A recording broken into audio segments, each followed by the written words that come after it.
এটা অতিকৈ চাঞ্চল্যকৰ খবৰৰ সৈতে মই সাংবাদিক পংকজে আপোনাক সকলোকে পুনৰবাৰ মোৰ ইউটিউব চেনেল তথা ফেচবুক পেজ পংকজ লিমকালে আন্তৰিকতাৰে স্বাগতম জনাইছোঁ। গতিকে চাই থাকক সম্পূৰ্ণ ভিডিঅ'টো। এই যি দৃশ্যাংশ দেখি আছে আপোনালোকে, এয়া হৈছে গোৱালপাৰা জিলাৰ ধূপধাৰা আৰক্ষী থানাৰ অন্তৰ্গত তথা ৰংজুলি আৰক্ষী থানাৰ অন্তৰ্গত সীমান্তৱৰ্তী এটা প্ৰান্ত আৰু ৰংজুলিৰ পৰা টিপলাইলৈ যোৱা যি সংযোগী পথ, সেই পথৰ কাষৰ দৃশ্যাংশ। আৰু এই যি বালিৰ ঢিপ দেখি আছে আপোনালোকে, এই বালিৰ ঢিপতে উদ্ধাৰ হৈছে এগৰাকী কিশোৰৰ মৃতদেহ। আৰু যোৱাকালিৰ পৰাই কিশোৰজন নিৰুদ্দেশ হৈ আছিল, আৰু সেই নিৰুদ্দেশ হৈ থকা কিশোৰজনৰ যি মৃতদেহ এই বালিৰ ঢিপৰ মাজত পোত খাই থকা অৱস্থাত উদ্ধাৰ হৈছে। আৰু এই ঘটনাই তীব্ৰ চাঞ্চল্য সৃষ্টি কৰিছে সমগ্ৰ অঞ্চলটোতে।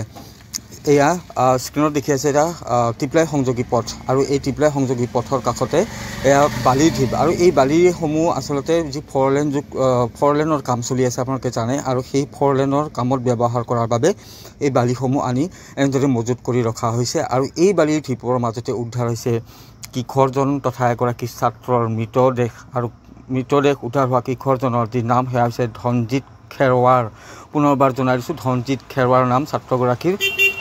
আৰু ধূপধাৰা আৰক্ষী থানাৰ অন্তৰ্গত সৰুৱা দলৰ বাখাৰাপাৰাৰ মিথুন খেৰৱাৰ নামৰ লোকজনৰ যি পুত্ৰ ধনজিৎ খেৰৱাৰ, সেই ধনজিৎ খেৰৱাৰ যোৱাকালি 4 বজাৰ পৰাই নিৰুদ্দেশ হৈ আছিল। বিয়লি ভাগৰ পৰা নিৰুদ্দেশ হৈ থকা ছাত্ৰজনৰ সন্ধানত ওচৰ চুবুৰীয়া তথা পৰিয়ালবৰ্গই সন্ধান চলাইছিল যদিও কোনো সুফল লাভ কৰা নাছিল।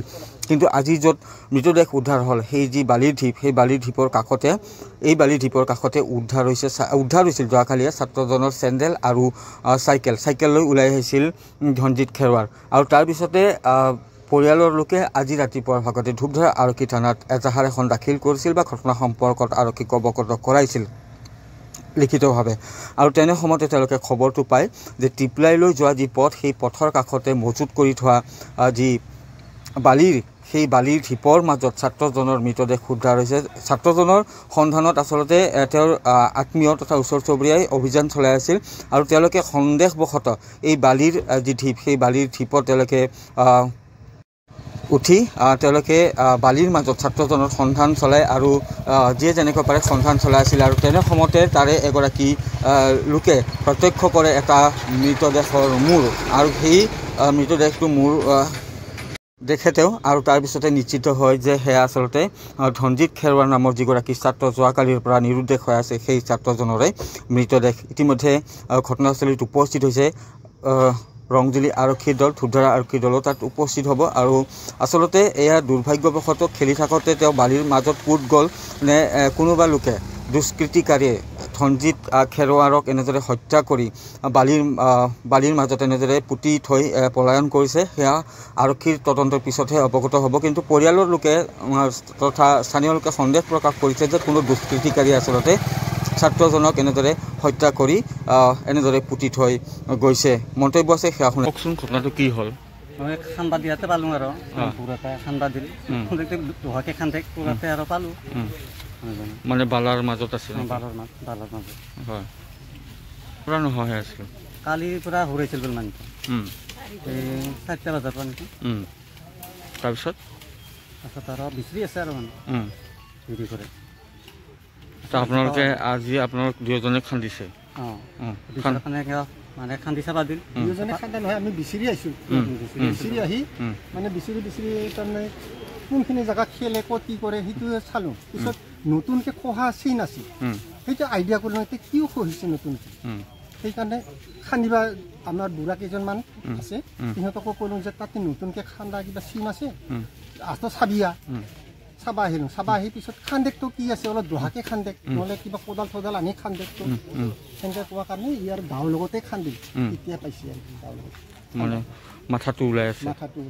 সেই ল'ৰাজনে হয় বুলি গম পাইছে? সেই ল'ৰাজন মানে মুখটোতো দেখা নাপালোঁ, এনে খালি চুলিটাহে দেখা পাইছোঁ। সেইখিনিতে আৰু আমাক কি নাম আছিল ল'ৰাজনৰ? ল'ৰাজনৰ নাম এনে টু বুলি কয়। আচ্ছা, কি হ'ল কওকচোন? যোৱাকালি আবেলি 4টা বজাত মই ল'ৰাজনৰ ঘৰৰ পৰা ওলাই আহোঁ। নামটো কি ল'ৰাজনৰ? ধনজিৎ খেৰৱাৰ। ল'ৰাজনৰ নাম হৈছে ধনজিৎ খেৰৱাৰ। ঘৰটো? যোৱাকালি সৰুৱাদল বাখাৰাপাৰা। যোৱাকালি 4টা বজাৰ পৰা আহে ঘৰৰ পৰা, মানে 5মান বজালৈকে মানে প্ৰত্যক্ষদৰ্শী মানে দেখিব লৈছিল যে মানে চাইকেলখন ইয়াতে আছিলে, আৰু চেণ্ডেলযোৰৰ লগত মানে আছিলে চাইকেলৰ লগতে।